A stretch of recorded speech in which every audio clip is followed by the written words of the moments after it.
தமிழகத்தில் அடுத்த 4 நாட்களுக்கு வறண்ட வானிலையே நிலவும். நீலகிரி மற்றும் கொடைக்கானல் மலைப்பகுதிகளில் உறைபனி நிலவும் எனவும் கணிப்பு.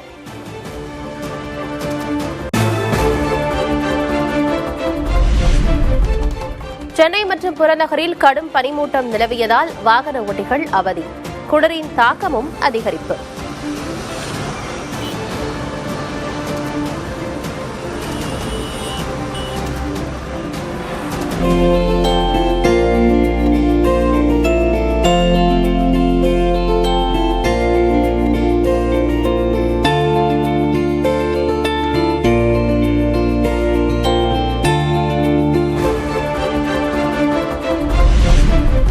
காற்று மாசை கட்டுப்படுத்த தலைநகர் டெல்லியில் அமலுக்கு வந்த புதிய விதிகள்.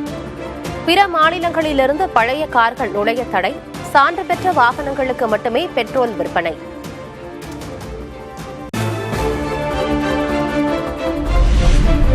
தமிழகத்தில் வரைவு வாக்காளர் பட்டியல் இன்று வெளியீடு. SIR பணிகள் நிறைவடைந்த நிலையில் வெளியிடப்படுவதால் மிகுந்த எதிர்பார்ப்பு.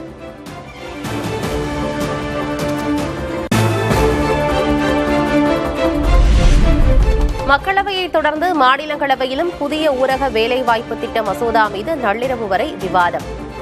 எதிர்க்கட்சிகளின் எதிர்ப்புக்கு மத்தியில் குரல் வாக்கெடுப்பு மூலம் மசோதா நிறைவேற்றம்.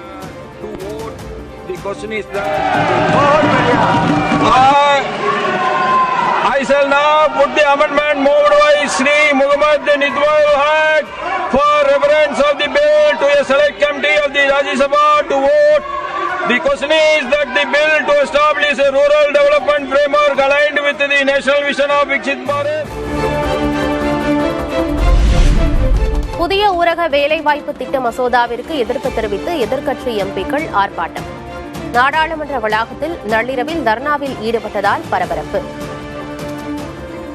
Modi Shahi down down down down down down Tana Shahi down down down down down Gandhi hum sharminda hai तेरे कातिल जिंदा है Gandhi hum sharminda hai तेरे कातिल जिंदा है बापू के हथियारों मुर्दाबाद मुर्दाबाद मुर्दाबाद. புதிய ஊரக வேலை திட்டத்தால் மாநிலங்களுக்கு கடுமையான நிதிச்சுமை ஏற்படும். கூட்டாட்சி தத்துவத்தை அழிக்கும் வகையிலான இச்சட்ட முன்வடிவை திரும்பப் பெற வேண்டும் என பிரதமர் மோடிக்கு முதல்வர் ஸ்டாலின் கடிதம்.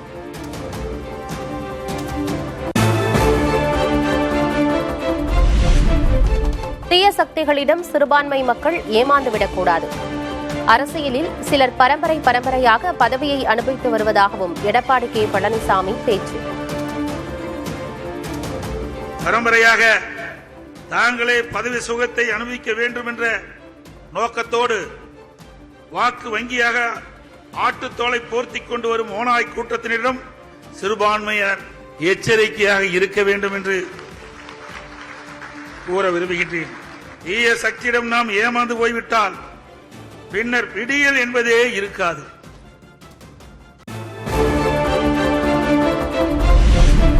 கிறிஸ்தவம் திராவிட கொள்கைகளுக்கிடையே வித்தியாசம் கிடையாது என துணை முதல்வர் உதயநிதி ஸ்டாலின் பேச்சு.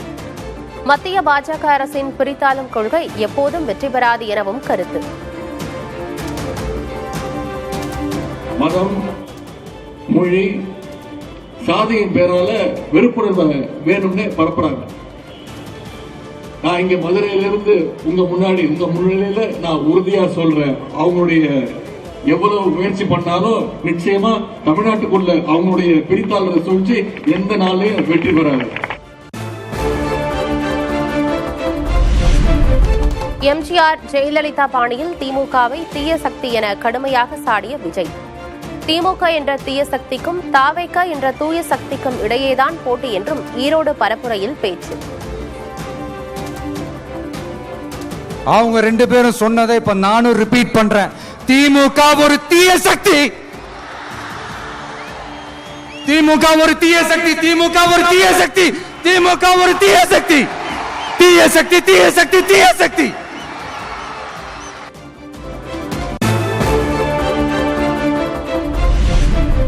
களத்திலேயே இல்லாதவர்களை எதிர்க்கும் ஐடியா இல்லை. திமுகவும் பாஜகவும் மட்டுமே தாவேகாவுக்கு எதிரி என மீண்டும் திட்டவட்டம். 2026 சட்டமன்ற தேர்தலில் களத்தில் இருக்கிறாங்களோ அவங்கள மட்டும் தான் எதிர்ப்போம். சும்மா களத்திலே இல்லாதவங்களையும் களத்துக்கும் அவங்களுக்கும் சம்பந்தமே இல்லாதவங்களையும் எதிர்க்கிற ஐடியாலாம் இல்ல பாஸ். மக்களை நீங்க சொல்லுங்க, நம்மளுடைய அரசியல் எதிரி யாரு?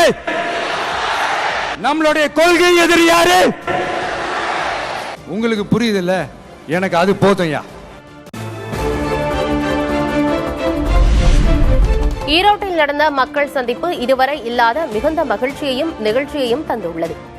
பாதுகாப்பு ஏற்பாடுகளை சிறப்பாக செய்ததாக காவல்துறைக்கும் நன்றி தெரிவித்து தவேக தலைவர் விஜய் பதிவு.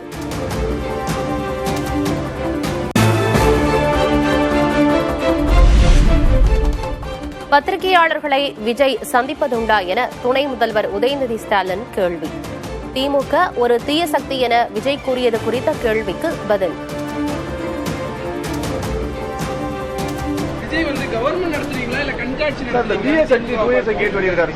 என்னைக்கா நீங்க அதை கேள்வி கேட்டிருக்கீங்களா? ஒரு வாட்டி பேச விடுங்க.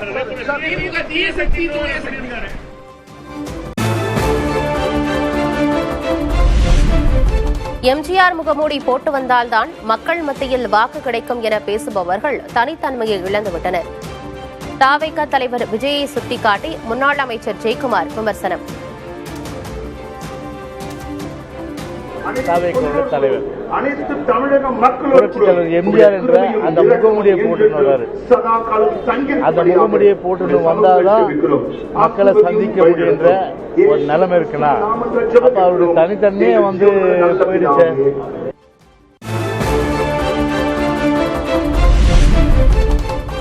திமுகவின் பி டீம் விஜய் என பாஜக மாநில தலைவர் நயினார் நாகேந்திரன் விமர்சனம்.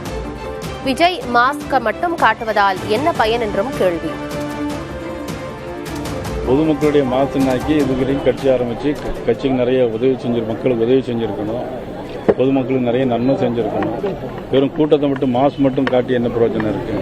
அப்ப திமுகவுடைய பி டீமா அல்லது தேசிய ஜனநாயக கூட்டணியுடைய பி டீமான்னு மக்கள் தான் முடிவு செய்யணும்.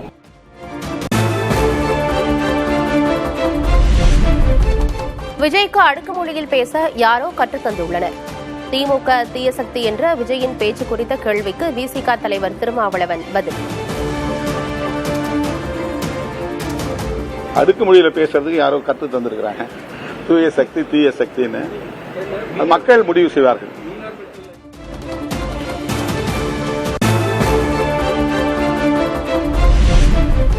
திருப்பரங்குன்றம் தீபத்தூண் சர்ச்சை தொடர்பான வழக்கு அனைத்து தரப்பு வாதங்களும் நிறைவடைந்த நிலையில் தீர்ப்பை ஒத்திவைத்தது உயர்நீதிமன்ற மதுரை அமர்வு.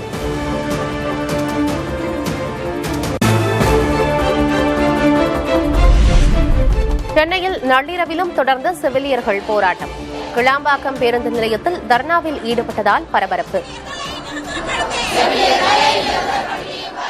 வெல்லட்டும் வெல்லட்டும் வெல்லட்டும் வெல்லட்டும் வெல்லட்டும் வெல்லட்டும் செவிலியர்கள் போராட்டம் செவிலியர்கள் போராட்டம் வெல்லட்டும் சிறக்கட்டும் வெல்லட்டும் சிறக்கட்டும்.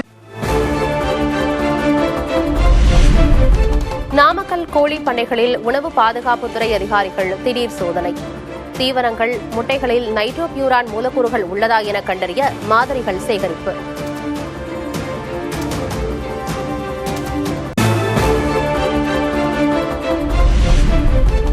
நாமக்கல் ஆஞ்சநேயர் கோவிலில் அனுமன் ஜெயந்தியை முன்னிட்டு சிறப்பு பூஜை. 1,08,000 வடைமாலை அலங்காரத்தில் காட்சியளிக்கும் ஆஞ்சநேயரை நீண்ட வரிசையில் காத்திருந்து பக்தர்கள் தரிசனம்.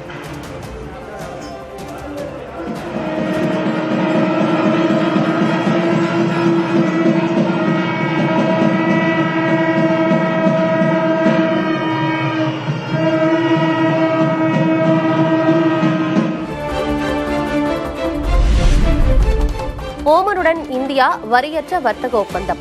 பிரதமர் மோடி முன்னிலையில் கையெழுத்து.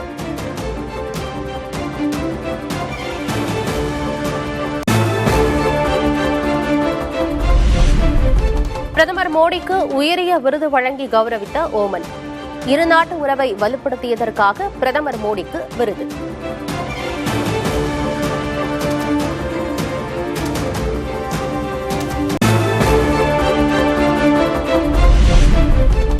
அமெரிக்காவில் வாஷிங்டன் மாகாணத்தில் தொடரும் கனமழையால் வடியாத வெள்ளம். குடியிருப்புகள், சாலைகளை சூழ்ந்துள்ள தண்ணீரால் பொதுமக்களின் இயல்பு வாழ்க்கை முடக்கம்.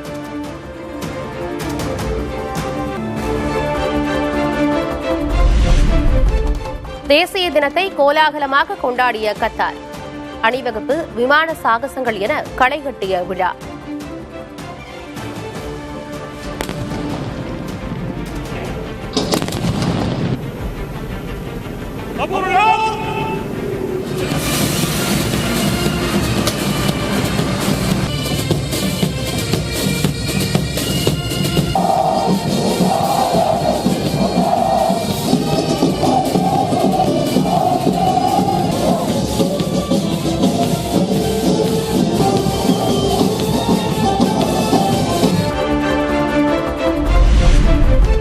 அகமதாபாத்தில் இன்று நடக்கிறது இந்தியா தென்னாப்பிரிக்கா அணிகள் மோதும் கடைசி T20 போட்டி.